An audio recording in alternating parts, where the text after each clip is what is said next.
नमस्कार जैन विद्यार्थी मित्रों, मी अमोल देशमुख स्वागत करतो. नगर परिषद भरतीच्या संदर्भात एक नवीन पत्रक पुन्हा एकदा मार्केटमध्ये आलेलं आहे. याचा अर्थ असा नाही की ते पत्रक खोटं आहे किंवा काही बनवणी आहे ते पत्र देखील सत्य आहे. पण दुसरी एक बाजू जी अगोदरची 2023-24 ची जी नगर परिषदची भरती झाली होती त्याची वेटिंग लिस्ट सुद्धा आहे. मी दोन्ही पत्रक तुमच्या समोर परत एकदा आणलेले आहे. नाव आता जाहिरातीचा संदर्भ कसा लागू शकतो, काय लागतो आणि जाहिरात कधी येऊ शकतो, मी आजच्या व्हिडिओमध्ये माझी गट फिलिंग काय सांगते ते सांगणार आहे. दोन्ही पत्र खरे आहे, पण भरतीच्या संदर्भामध्ये मी जो काही अभ्यास केलेला आहे त्या अंदाजे मी तुम्हाला थोडंसं एक माझं पर्सनल ओपिनियन सांगतो. कदाचित मी चुकीचाही राहू शकतो. ठीक आहे, चला तत्पूर्वी आपली ही आरंभ बॅच आपली ग्रुप बी ग्रुप सी साठी ही बॅच आपली नवीन सुरू केलेली आहे. ठीक आहे, लाईव्ह प्लस रेकॉर्डेड स्वरूपाची बॅच आहे. सगळे सिलेबस नवीन अपडेटेड आहे. MPSC मार्फत ज्या होणाऱ्या सरळ सेवा परीक्षा आहेत तर त्यांच्या धर्तीवर आधारित आपण आतापासूनच तयारी केलेली आहे. 2016 पासून आपण MPSCच्या प्रत्येक प्रश्नपत्रिकेतल्या प्रश्नांचा आपण विचार करून आणि अभ्यासपूर्वक आपली टीम जी आहे यांनी ही जी बॅच आहे तर ती सजवलेली आहे. ठीक आहे, तुम्ही आपलं ॲप्लिकेशन डाउनलोड करा. यूट्यूबवरती देखील लेक्चर्स आहेत आणि ॲपमध्ये पण लेक्चर्स आहेत. न आता हेच ते परिपत्रक आहे. हे आहे पहा 5 तारखेचं. ठीक आहे, 5 जूनचं हे पत्रक आहे.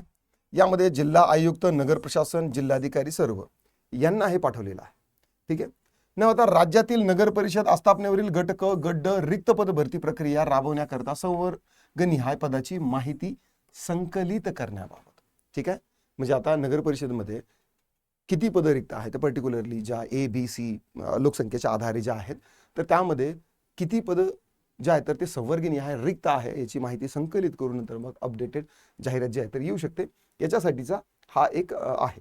ठीक आहे, स्पेसिफिकली गट क आणि गट ड या संवर्गाची पदं जी आहे तर ती यावर केलेली आहे, म्हणजे भाष्य केलेलं आहे. ग्रुप ए आणि ग्रुप बी कशाही पद्धतीचं यामध्ये विश्लेषण किंवा काहीही नाही. ठीक आहे, न आता हे जर पत्रक पाहिलं तर नक्कीच आपल्याला असं वाटणार आहे की ही जी भरती आहे जून जुलैमध्ये सालाबादाप्रमाणे प्रत्येक शिक्षकांना असं वाटतं किंवा सालाबादाप्रमाणे जून जुलैमध्ये जाहिरात यायलाच पाहिजे. पण मागच्या वेळेस भ्रमनिराश झाला. मी आता इथून पुढे जे बोलणार आहे ते माझं पर्सनल ओपिनियन आहे. कारण की मी हे जे दुसरं पत्रक आहे हे दुसरं पत्रक मी तुमच्यासाठी हे 30 डिसेंबर 2025चं पत्रक आहे. हे प्रसिद्धी पत्रक आहे आणि यामध्ये 2023च्या अंतर्गत लावलेल्या निवड सूचीला मुदतवाढ देण्यात आली होती. 2 डिसेंबरचा जो GR होता तर त्यामध्ये सांगितलं होतं की आता इथून पुढे कोणत्याही पदासाठी जी वेटिंग लिस्ट असणार आहे ती 2 वर्षाची असणार आहे. ना वेटिंग लिस्ट असेपर्यंत जाहिरात येत नाही.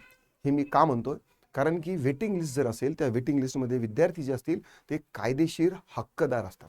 आणि MPSCचं 2022-23चं एका परीक्षेचं तुम्ही निकाल पाहिला असेल की तिथे पोरांना इंटरव्ह्यूसाठी जे तर ते थांबवण्यात आलं होतं. आणि आता मागच्या महिन्यामध्ये MPSCच्या पोर्टलवरती त्यांची ती जी कोर्टानं स्थगिती दिली होती, त्या पोरांना इंटरव्ह्यू म्हणजे देता नव्हता आला आणि मग ती जी केस आहे तर ती कोर्टात गेली आणि कोर्टानं त्या भरतीवरती स्टे आणला होता. 3-4 वर्ष त्या भरतीवर स्टे आणला होता. जर समजा वेटिंग लिस्ट असताना जर पोरांनी भरती आल्यानंतर जर समजा हायकोर्टात गेले तर येणारी जी भरती आहे ती सुद्धा थांबते किंवा लांबते किंवा त्यावर स्थगिती येते. त्यामुळे आता दोन्ही पत्रकं खरे आहे. मला जर विचारणार तर प्रशासकीय आणि तांत्रिक अडचण जर पाहिली तर ही निवड सूची असताना जाहिरात येणार नाही, मला असं प्रामाणिकपणे वाटतं. पण हे सरकार काहीही सांगता येत नाही. 13 सप्टेंबरला तलाठी भरतीची वेटिंग लिस्ट संपली होती. मी 30 तारखेपर्यंत अगदी रोज मी म्हणजे तलाठीच्या बाबतीत काही येतंय का, यांना नंतर जाग येते आणि नंतर वेटिंग लिस्ट वाढवतील का, मी 30 तारखेपर्यंत मी त्याचा अपडेट घेतला.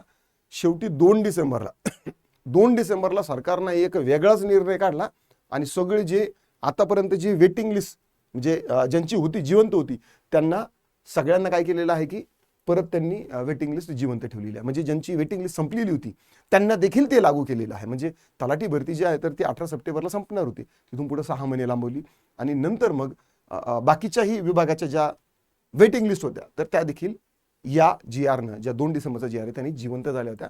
आणि ही जी वेटिंग लिस्ट आहे ह्या वेटिंग लिस्टबद्दल मी परत एकदा सांगतो.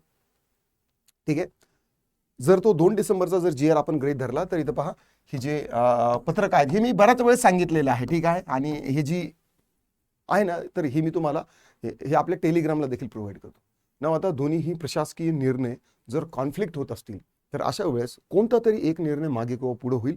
माझ्यासाठीही हे माझं जे काही नॉलेज आहे किंवा जे थोडंफार काही GR वाचून मला समजलेलं आहे ते देखील टेस्ट करण्यासाठी मला एक संधी आलेली आहे. कदाचित मी चुकीचा असू शकतो, दुर्दैवाने मी बरोबर देखील असू शकतो. दुर्दैव यासाठी की भरती लेट येऊ शकते. नाव आशा करतो तुम्हाला हा व्हिडिओ आवडला असेल तर लाईक करा, शेअर करा.